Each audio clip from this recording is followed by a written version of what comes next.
Well, it is so great to have you all joining us from every corner of the globe.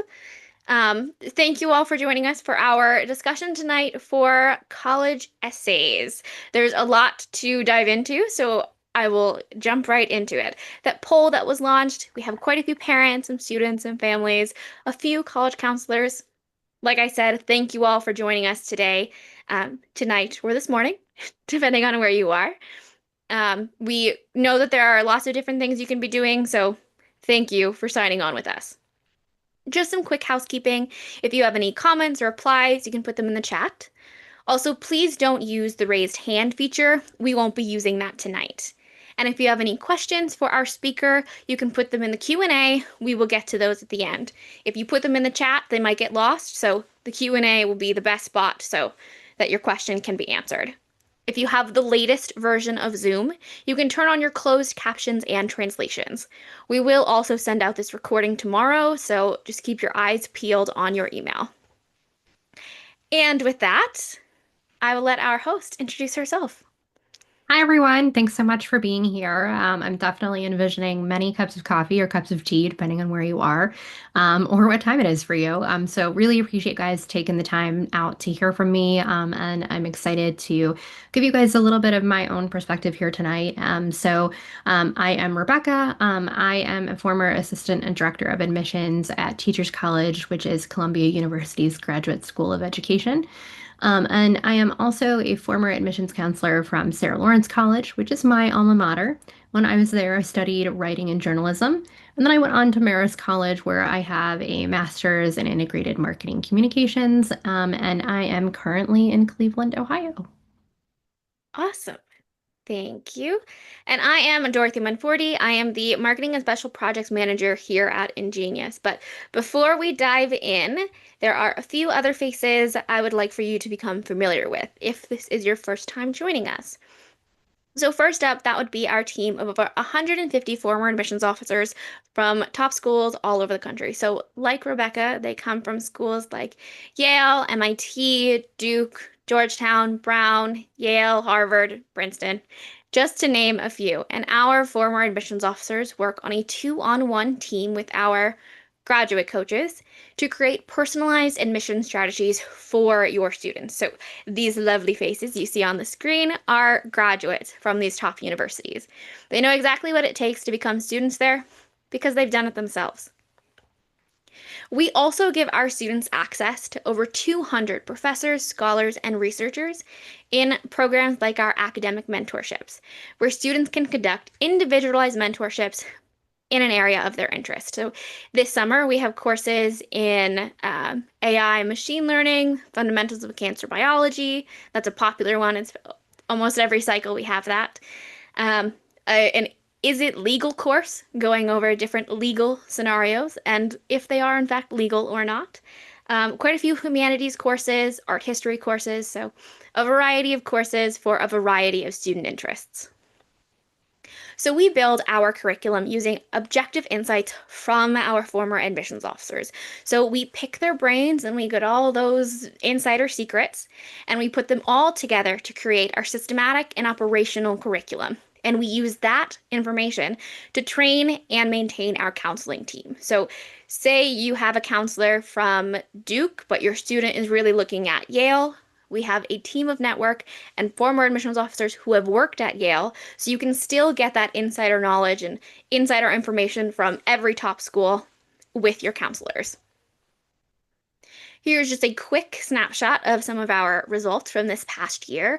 So our students received 160 Ivy League plus top 10 offers, over 500 top 30 offers, and over 1,200 top 100 offers. So overall, last year was a really great year for our students. And when you compare our students to third-party applicants, our students are 8 times more likely to be admitted to the Ivy League. And for every additional year of service with us, our students' chances of being admitted to those top schools increase by 10%. And now that you know a little bit more about us, we will fully dive into the meat of the presentation today. So, Rebecca, I will toss it back to you. Great. Thanks, Dorothy. So here's a little bit about what we'll cover today. We're going to start talking first about how admissions officers, such as someone like myself, usually read and assess your essays.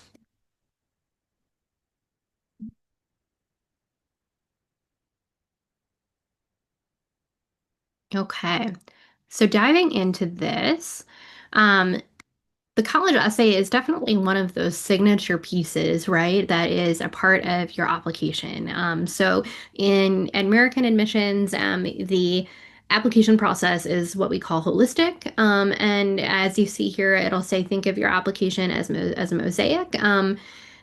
And that piece of the pie, your essay is the most emotional centerpiece. It's the way that you kind of go from being just a name on a piece of paper to someone that I, as an admissions officer, can actually imagine. It's your chance to be human, and you can control that narrative.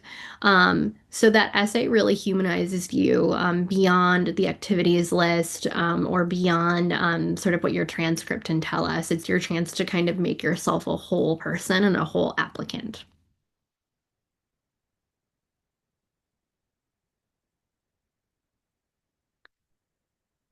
So one of the things I want to note here, when we talk about kind of like AI, which obviously is an emerging topic, really in no matter what sector of business or industry, what you're studying, in school, it seems like everyone's coming out with a policy or a procedure on how to use AI, what the great things are about AI and what the things to be cautious are of.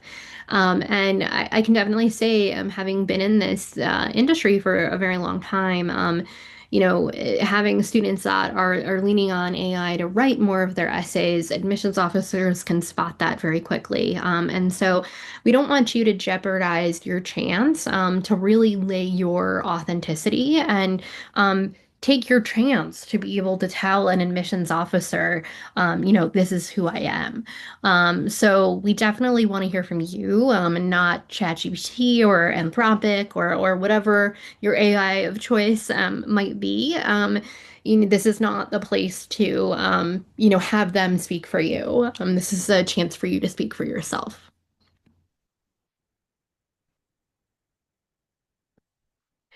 So when we look at the essay landscape, American Admissions is going to ask you to write several different essays. So you'll be writing your personal statement, which is up to 650 words. You'll be writing several supplemental essays, around 100 to 500 words, and then potentially some short answer responses, 35 to 200 words. And the best recommendations we can give here, start early. We work with our students beginning in the summer before they transition into their senior year to really be able to use that summer wisely. And then we work with them on what is called an application persona. So essentially, an elevator pitch that I may be able to say very succinctly, like, I am a linguist, using French language to illuminate, debate, and model UN in Europe or something like that, to kind of weave together the narrative of who I am, for an admissions officer so that when they say, oh, Rebecca Temerario applied to my college, like that's who I know what she does and what she's interested in. And that application leads into the application persona leads into the next point, which is that the best applications feel like they have some strategy behind them, right? They feel cohesive and they feel reflective. And much like what you always hear about, social media, if any of you are posting on there, it's like the authentic things, the things that you haven't staged. Those are the things that feel and ring genuine the most to an admissions officer.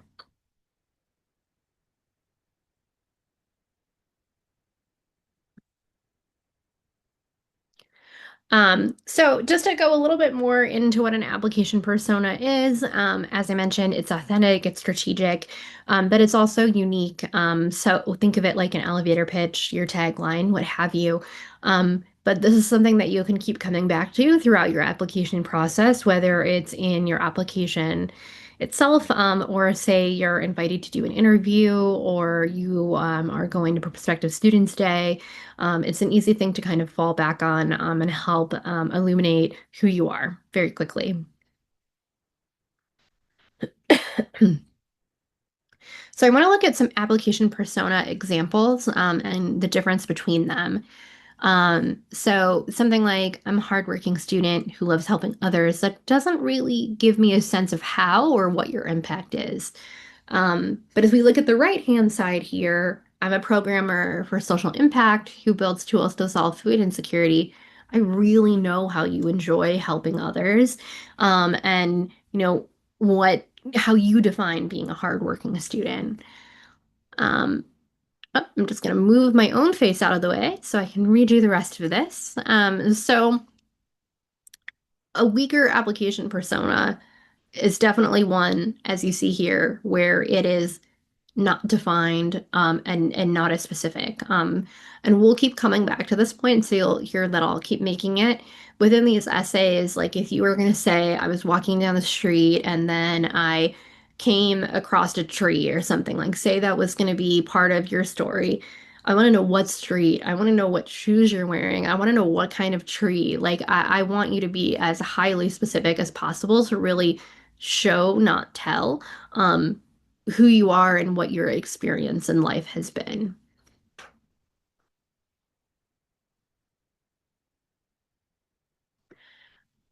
All right, so we already talked about authentic storytelling, and kind of this the example that I just provided. Clear structure is definitely important too. You want to write this essay like you would, really any story. You want it to have a clear beginning, a middle, and an end. So a great way to get at this is to kind of look at, what is the point of change here? So I started as person A, and then something happened to me and I became person B, right? So kind of looking within that framework. Also asking yourself, like, why does this story matter to me and why should it matter to others, right? So students tend to get very bogged down in like this essay, right? This personal statement particularly needs to be the most unique thing I have ever done. And honestly, we're not looking for that because everyone is inherently unique, but we're looking for a chance to learn about who you are. So I have had successful students write an essay about trying to make their grandmother's chai, and then they would get frustrated because they were a perfectionist, and the chai was not coming out like they expected. But then at the end of the essay, they realized, I can let some of this go and I can maybe make my own chai recipe and I can have ownership over that. And that's something that millions of people do, right? But it was the unique story and how that student was able to speak about their own um, path through life. I've had another successful student write about cutting her own bangs. And, we kind of encouraged her simply because we saw her in a meeting and we said, Your hair looks different. What'd you do? And she said, Oh, well, I cut my own bangs. And we said, well, that isn't something that everyone would have the courage to do. I've tried it. I would not recommend it. I would never do it again. But she did a great job, and it really spoke to her initiative and her willingness to try things, which was an aspect of her personality. But that became a way to talk about it, right? It became a way into writing about that piece of herself. Um, so I'll move on from this, but more examples to come because I could definitely talk about this all day long. All right, so your application essay trinity. So thinking again, hitting home these points, individuality, showing an admissions officer, this is the point to be mature. So this means, we don't want you to talk about like the school dance, or your boyfriend or girlfriend or significant other, or something like that. And I've seen that happen before. We want to have this be, think of this like you're applying to a job, you're applying to a college. You want them to choose you as much as you are choosing them. Um, Consistent messaging, and then tailored for each college. So your personal statement will be more general. That'll be on any common application that you do. And then for your supplementals, we'll get into how and where that'll be more tailored. So first, let's talk about the personal statement. So much like the examples I gave, the statement shows who you are and illuminates that narrative.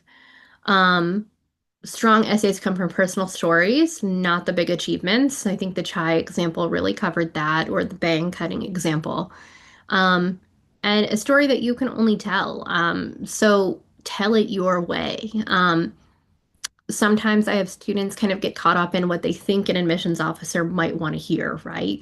And I always advise them, like, write this like you were telling, you're still telling someone that you want to gain the respect of, so it should still be mature. But it's really a way in which I can kind of communicate to someone that this is the core piece of who I am. Um, the last thing, too, I would say, great essays definitely make the reader feel something. So going through that moment of change can be a great way to kind of pull on those heartstrings, but also bringing in just simple detail. Like I said, walking down the street versus I was walking down Fifth Avenue in Manhattan. Kind of setting that scene, right? I know I get cues on how to feel and what to feel just by giving some details. Um, so starting with something specific or engaging, I feel I failed my driving test before I even touched the steering wheel. Already I'm like, oh, I want to learn more about this student. Um, and then your body, your middle of the story, really, you build that out with scenes, thoughts, transitions. Um, and then an example could be like, oh, okay, like the anxiety of waiting, the instructor not being a warm person, how it mirrored your larger sense of judgment, or larger fear of judgment, excuse me. And then you get out of that moment of change, right? So something has happened. Now you have dealt with it. And this is what I learned from it. So this has kind of all those tenets that we've talked about thus far.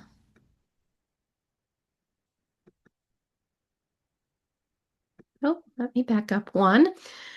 So moving into kind of like a brainstorming exercise. So what I would recommend is like if you want to screenshot this slide, and then work on it later. These are some things that you can use to think about, to have a meaningful personal statement. Um, Time you stepped out of your comfort zone and what you learned, a change in perspective, maybe a personal tradition or habit, something that you or perhaps your family do that can be used to say something larger about who you are, um, a failure, a setback, a part of a community that you are in, or something that most people might overlook about you, but that you feel is essential to who you are. So if you're gonna take a screenshot of this and save it for later, the advice would be kind of like reflecting on these, right? Something that I always tell students too is start to keep a notebook, just, throughout your time as you go about your day. And maybe there's something really innocuous that happens to you that you're like, this, is part of my everyday life, or I'm going to soccer practice, but on the way there, I had to help a family of deer or something. Like things happen in the process of everyday life that might seem mundane, or seem kind of like the back of our hand, but are actually fodder that we can be using to illuminate the experience of who we are. All right, so moving on from the personal statement and pivoting now to the supplemental essays and short answers. So the supplemental essays are often called the Y school or the Y major essays. So these are the ones that'll be specific to each school. So like I said, that personal statement will go to every single school that you're applying to, with the Common App. But the supplementals are each college's own.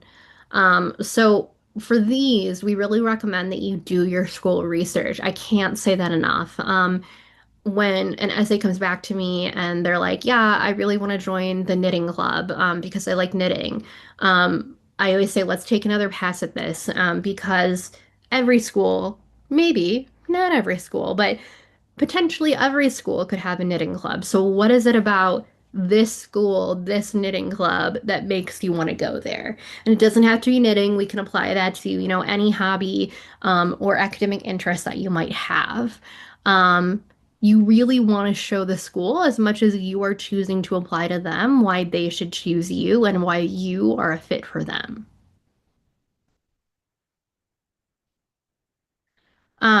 So how to nail some of these short answers, right? Stanford has great professors. Automatically, I'm like, yep, I could switch that out with Harvard. I could switch that out with Yale. They all know they have great professors. Stanford knows this. Harvard knows this. Yale knows this. Um, Showing you've done your research would be saying, I know that this is the professor I want to work with. This is what I want to work with them on. And oh, I already have research that aligns with this.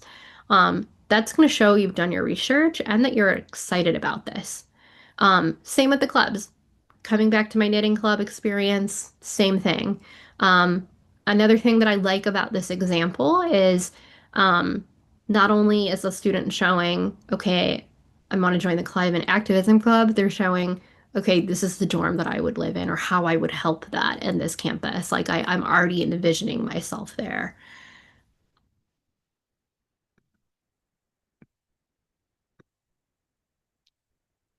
All right. So some more tips kind of that I can offer here to you today.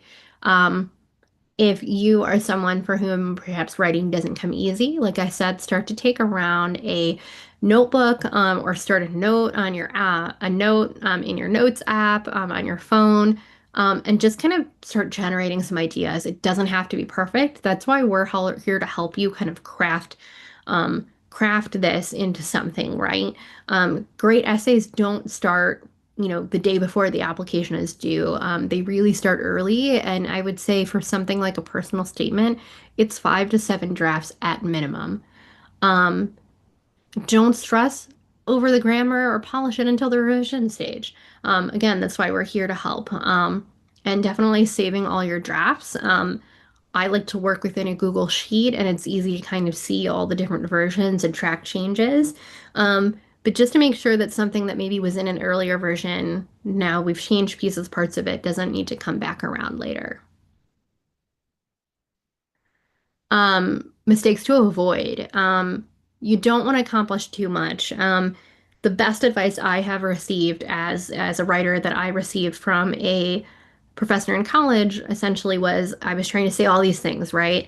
And the essay that I had written reflected that.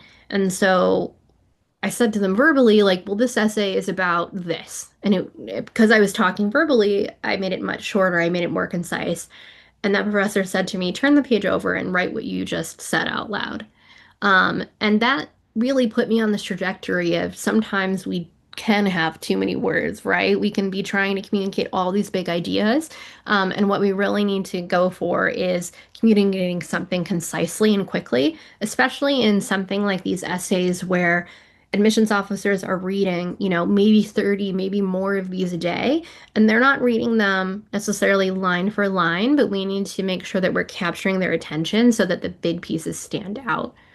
Um, Definitely don't write about anything in middle school. While you may have had some great accomplishments there, admissions officers really only want to know about what happened in high school. If you have something that you've been doing since, middle school or grade school or preschool, but then you have taken that and gone into high school, that can be more okay because it shows longevity. And then, we always want to make sure that you check your privilege, and that you are, trying not coming into this with like, I know all of these things, or I know what I want to do with X, Y, and Z, right? We want to make sure that you look like you still have something left to learn from these schools. Overuse of metaphors. This kind of goes to kind of a place and a time too, right? So we have many different students on the phone call tonight, and so some things might not translate as well, but wanting to get your the language that you're using to translate as best as it can, and part of that is avoiding metaphors or kind of overly flowery prose. Um, Overusing figurative language as well, or the passive voice. Again, all things that come with being able to start an essay early and really giving it the time and space it needs to breathe between drafts.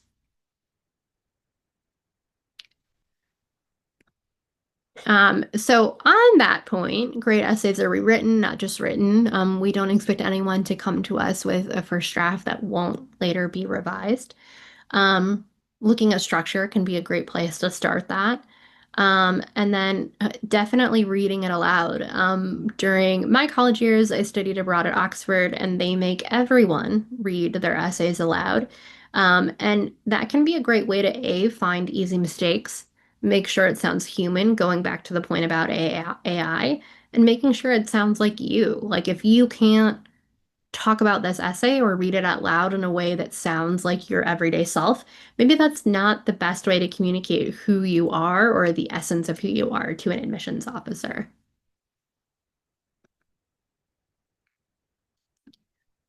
All right, so let's compare some more prompts.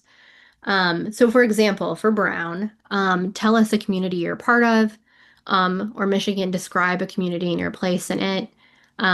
A strong draft can be adapted for both. So you might be going and looking at how many essays you might have to write and going, oh my gosh, this is so many essays. Well, actually, we can use them for more than just one. And while we want to make sure that you're not just restating things from Brown about Michigan and vice versa, some of the bones are good there and we can use them for both. So let's look at some real examples here. All right. So student A got accepted to New York University, and they got accepted early decision. Um, as you can see, there are some stats here about them. So they had a 3.6 GPA for weighted GPA. They were in the top 20% of their class. They had a 1450 SAT, a 33 on the ACT. They were interested in engineering, and their application persona was passionate learner and compassionate person. So since the application hadn't spoken to the engineering skills thus far, we recommended that the personal statement was a place to highlight this. So assigning him an exercise to outline topics for each idea and area of the Common App prompts. Um, Again, going back to the strategy piece, making sure that we're kind of touching on each of those points of who you are throughout your application process.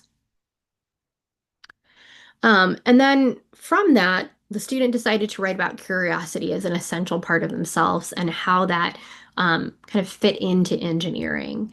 And then the feedback we gave not only focused on digging deeper into this in terms of content, but presenting him as a strong writer in order to distinguish him from other engineering students. Right? So we know that admissions officers might be making a preconceived notion here. Oh, I have an engineering student. They might not be a great writer. But that's a way to impress an admissions officer to take that extra space and claim that as a part of your persona as well. And then the final version of the essay showcased independent ventures into engineering, along with that fearlessness when it came to trying new things. So really taking all of the space, like I said, giving the drafts time to breathe and coming up with the best version of what we could possibly write. And then looking at the supplemental essay, it was a place to effectively show the engineering side, but also engineering and NYU side. The feedback was geared towards asking him to research classes, professors, and offerings that were not just unique to NYU, but its New York campus and the specific school. That led to a final essay that articulated how that a School of Engineering at NYU was uniquely able to help this student and support them, right? So why should this school give you access to their resources? So we have another example. So student H was accepted to Northwestern.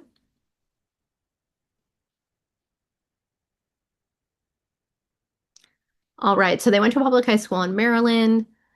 They have a great ACT score. They're taking some APs, and they're interested in communications and marketing. Already a great fit for Northwestern, but Because of that, they're going to get a lot of applicants in that area as well, so it's important to distinguish. All right. So the student looked at their combination in comms and health, and how that was important to the student. And we really helped with figuring out reporting the facts of the story as any good journalist would do.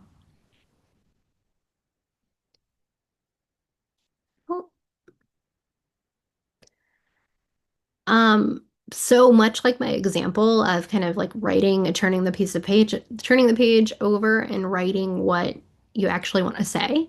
That was one of the examples and the support that we gave to this student. And then the final version led to the biggest achievements and how they've shaped her into the person that she became today. And then for the supplemental essays, strategy coming back into play here, ways to review the coursework, professors, teaching in the programs, and flesh out the supplemental answers to be more tailored.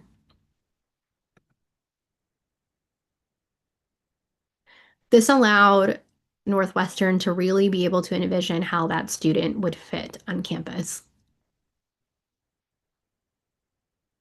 So some final takeaways here. Admissions officers prefer honesty over perfection. Absolutely. Admissions officers, though we seem sort of like an illustrious group, right? We are human too, and we are not perfect. And so telling us a story of a time that you failed, it's not like a trick question, right? We really want to know how did that help you learn and grow because that's what a college education is going to offer you. A clear structure that helps your story resonate, reflection and shows growth. And then definitely start early and revise often. It's not too soon to start, putting pen to paper, or typing out something on your notes app. All right, so Dorothy, I will throw it back over to you. Awesome. Thank you. There was definitely a lot of information that we covered, so if you want to revisit any part of this, we will be emailing this out tomorrow. And now is also the perfect time to put your questions in the Q&A. We have a few in there, but if you have any lingering or just put them in there and we will get to them in a minute. But before we do that, here is a clearer breakdown of our results from this past cycle. So our students received 7 offers from Princeton, 6 from MIT, 14 from Northwestern, 35 from NYU, just to name a few.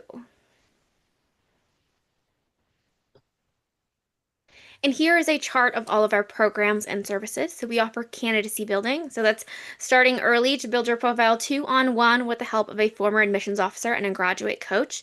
If your student is younger and you're thinking ahead, this program really allows you the time for your counselors to know you. So when it comes to writing essays, it's a little bit easier down the line. They know you more and can give you more insight and tips.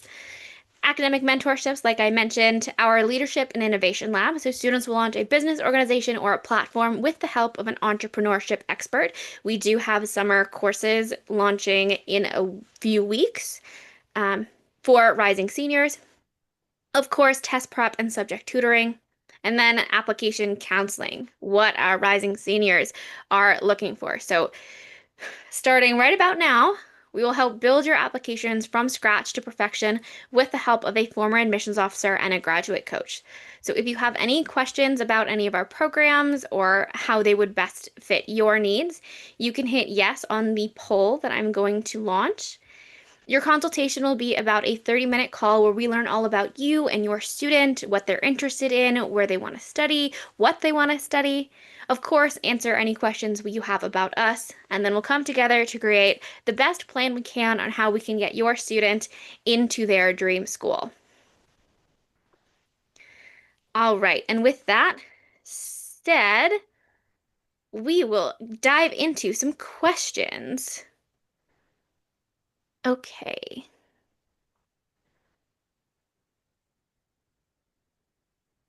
It looks like in the Rebecca, can you see the Q&A? Yes, I can. So it looks like students, some attendees have put some essays uh, in there.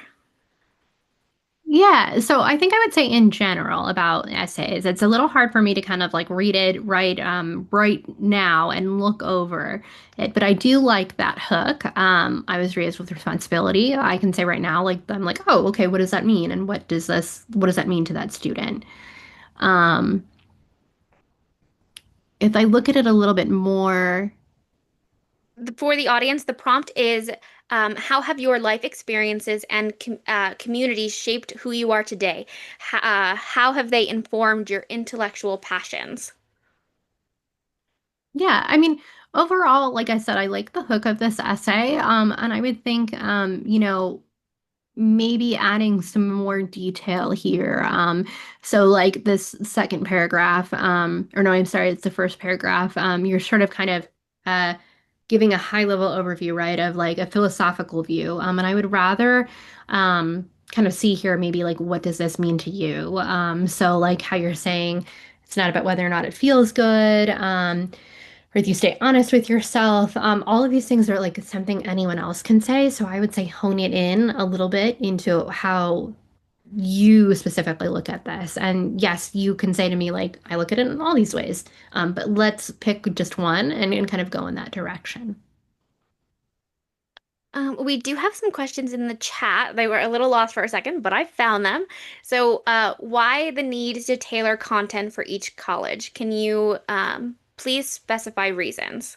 Yeah, absolutely. So I think maybe that was asked kind of before we got into it, but I'm happy to kind of reiterate here. So for every single college that you're going to apply, you'll have the personal statement that will go to all the schools. You don't need to change that.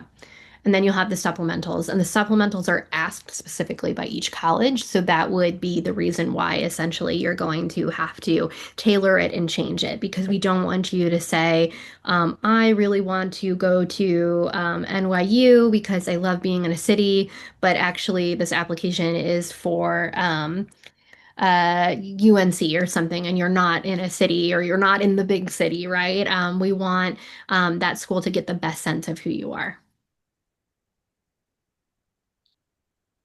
We do have some questions on the current political climate towards universities. So, do you think the current political climate towards universities might influence the way students should approach essay writing? So I think it's a little bit hard to say at this point, because I think things are so fluid and they're changing. But what I would say is the essays is one of the main areas of which you have the most control, right? And so when we saw kind of like affirmative action being changed in the US, the essay was one of the last places in which a student might have to kind of lean more on diversity in whichever way that would mean to you, whether it's religion, race, creed. And I think that students, either feel like they have to write about this, or perhaps that if I do write about this, is it something that admissions officers hear a lot of? And the best things I can say are I would not look at it as a formula. I would look at it as go with the best personal statement that's going to represent who you are. And it doesn't have to necessarily be about those things. And at the same time, be authentic in the way that means to you. And if that does mean that you might be writing about something that, other people have experienced, that's okay as long as we can make it about you specifically. Hmm.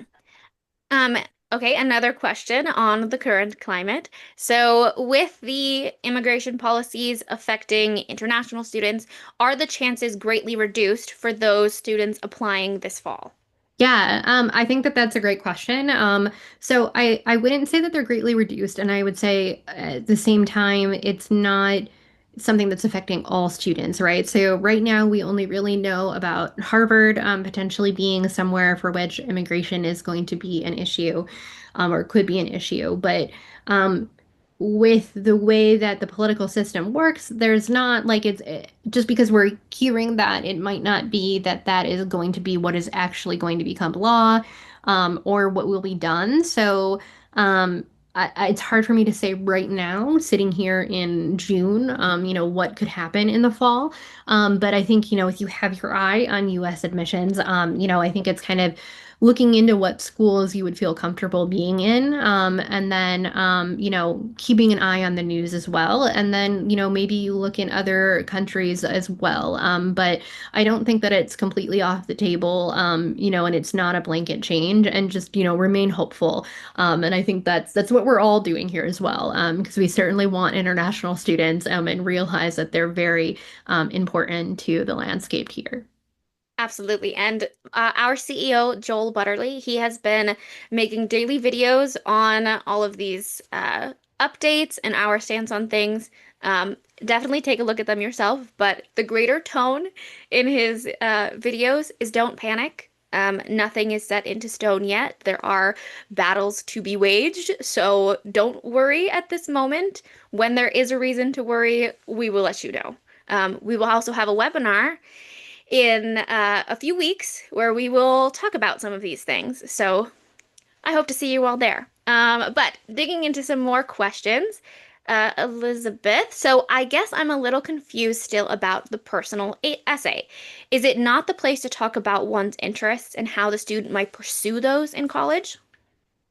So that is actually, I would say that's more of a supplemental, because you'll be answering the why major question in there. So that would be a place to talk about your interests and how you might pursue them.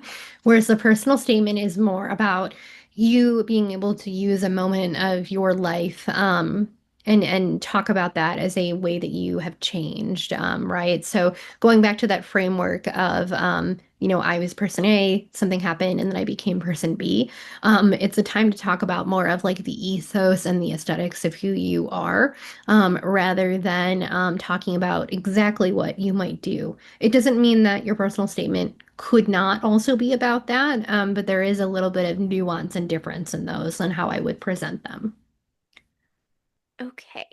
Could essays reinforce some accomplishments as well as well such as being president of a club or how it could be successful? What are some things to avoid?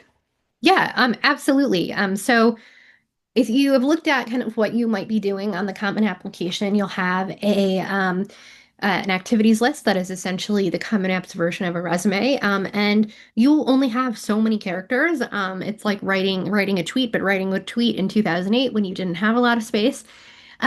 So admissions officers definitely want to know about more about that, especially if it's a big part of your life. So that is definitely a place to be able to elaborate on some of those things, and it's okay that it's coming up in other places. That's good strategy.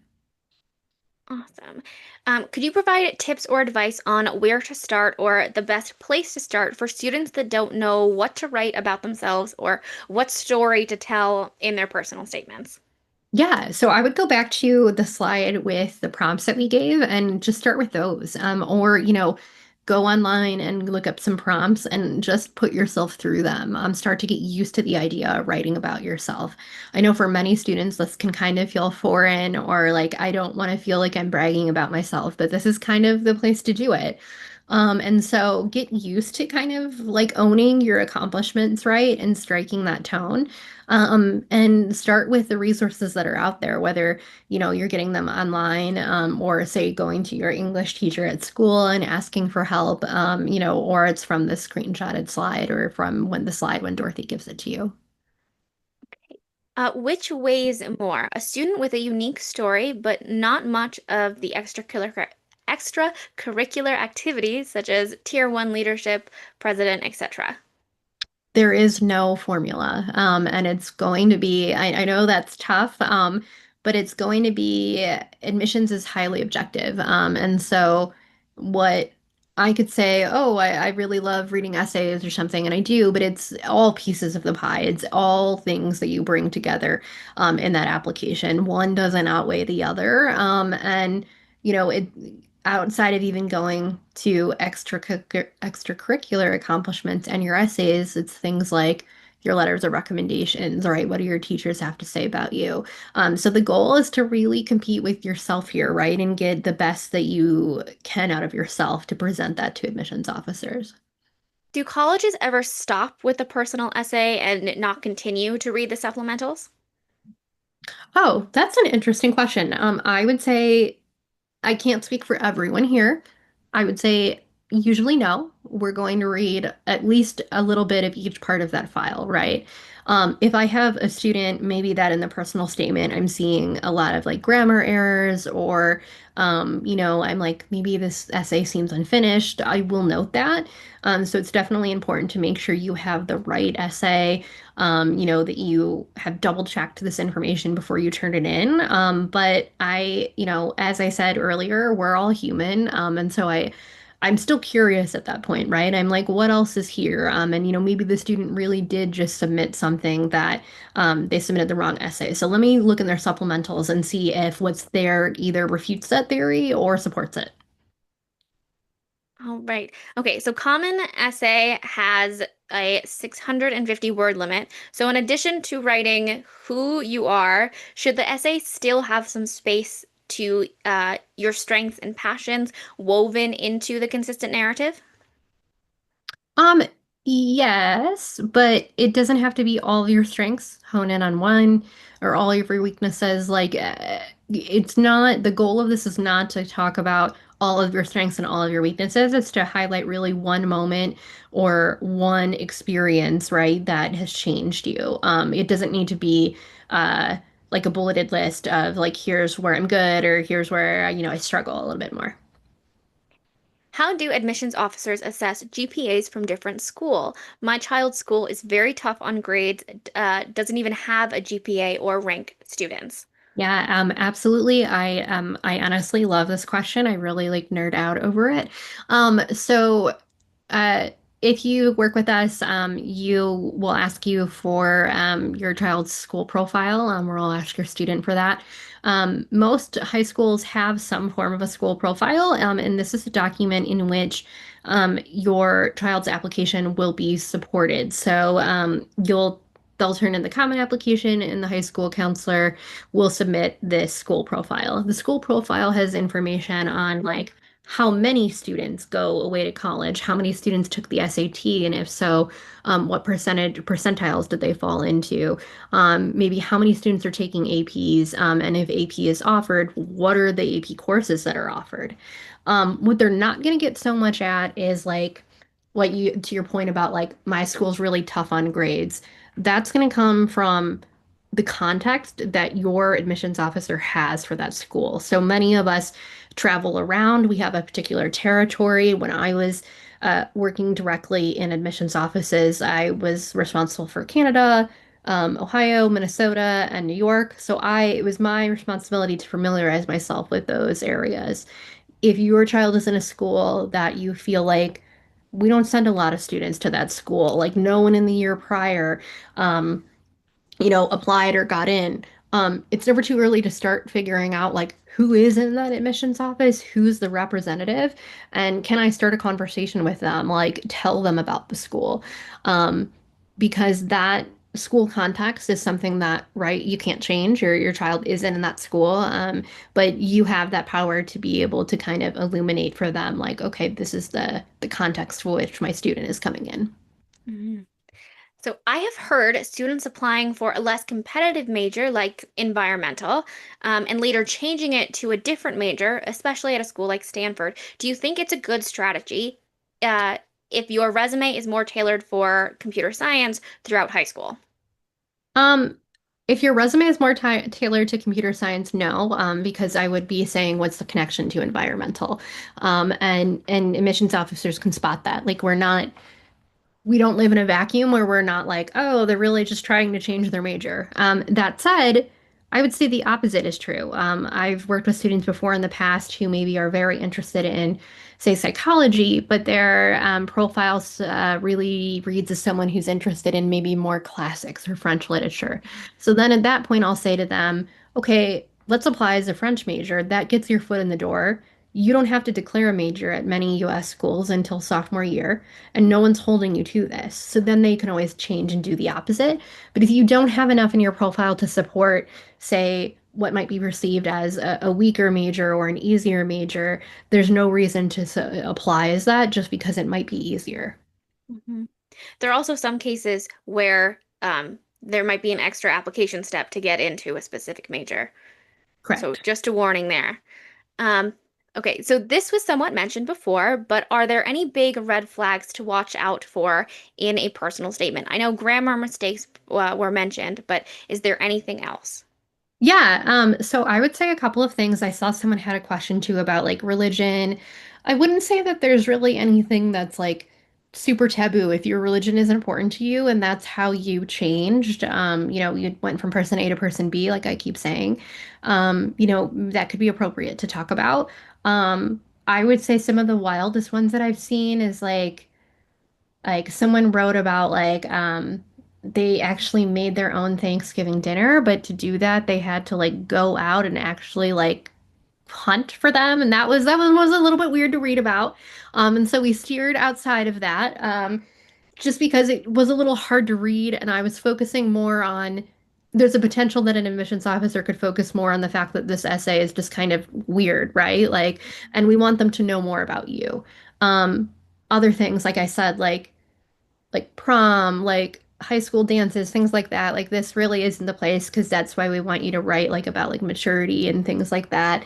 Um, and I would say like health, wellness, like things like that, those can be a little bit like iffy depending on how you're writing about them because we want you to not have any, like to the point of the question being red flags. Like, we don't want to write about any experiences that might give an admissions officer pause, as a barrier to admission. Hmm. Do admissions officers check social presence, like LinkedIn or Instagram, etc.? Yeah, I can say probably two things. Yes, potentially, maybe. At the same time, I don't know that they all have time for that, but either way, you should have an above board social media presence because if they do go look, you want to make sure that what's there supports you. It doesn't mean that you have to have like a fully fleshed out LinkedIn profile with a professional headshot. It just means that, we want to make sure that, you know, like the party or anything that we might be doing that's not front and center, so that if they go and they do go give you a cursory look on social media, you present as who you're telling us you are. Especially from your experiences, what would you recommend or what has stood out to you the most before when reading a Why This College essay prompt? Yeah. So I would say what really stands out for me is when I can tell that a student has done their research, right? So they might know what dorm they're going to live in, or they've even if they haven't been able to make it on campus, they have, they know kind of what the buildings are, or like where they might eat, or what they're eating, or something like they know the professors or they kind of, they might have a good story. And it doesn't have to be super specific to all of those things, but it really, when I can tell that a student really wants to come there, um, that's what really stands out. And I would say beyond that, as I mentioned earlier, it's important to definitely make contact with your admissions office. Obviously, places like Harvard, Yale, like they're not going to publish exactly who is in the office. You may just have to email like admissions at yale.com or yale.edu. But smaller schools, like the ones that I worked for or the branch of Columbia I worked for, my name is definitely up there. And having a student email me or reach out to me personally, even if they were a student that maybe I was on the fence about, when it came time to compare students and go, who do we want to admit? Having that relationship of going, oh, I know that they really want to go here. Like, maybe they don't have the best test score or there's some concerns here, but I would fight for them as someone that I know, understands what this school is about and I think would be a good fit here. Hmm. And this is a perfect segue. I'm dropping a little spoiler for you in the audience that keep your eye out on your calendars for the beginning of August because that committee experience that she just mentioned, we'll be recreating that. You're the first to know.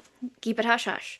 Um, but we will be showing you exactly what happens in the admissions office with the committee and having two very real students that are, you know, all going for the same spot and we'll show you the fighting that ensues at that in committee and who gets in and why. So keep your eyes peeled for that link coming soon. But okay, next question. Now that that spoiler is out of the way, should the essay span a period of time?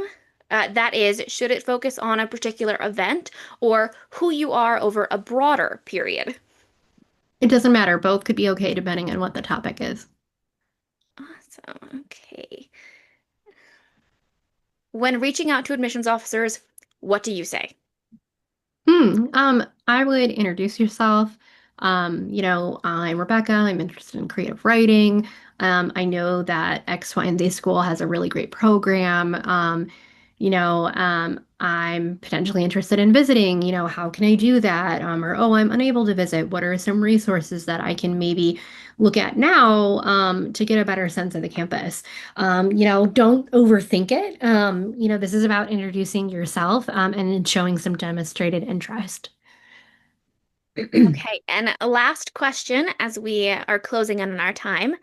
How do you choose a teacher for recommendations? If a student has participated equally and uh, has known equally the two teachers with good grades in both classes, how do you pick? Let's say, how do you choose between your history teacher or your English teacher, having a good relationship with both? Yeah, so we're going to recommend one in STEM and then one in humanities. So if the question is between history or English to fill that humanities requirement, is there a strategy there that like you are going to go into classics or you're going to go into, ancient history? Then we're going to say the history professor.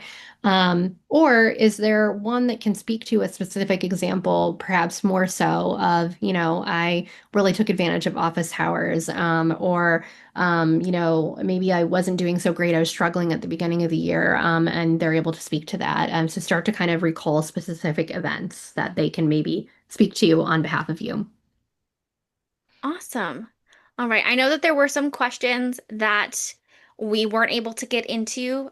Feel free to email them to me or at our next webinar, you can ask them then. Thank you all for joining us. Thank you all for, especially those who are staying up really late or getting up very early. Thank you. Um, thank you, Rebecca, for your answering all of these questions and for joining us tonight. I know we all greatly appreciate it. Absolutely. Thanks so much, everyone. Alrighty, have a wonderful evening, night, day, everyone, and see you next time. Bye.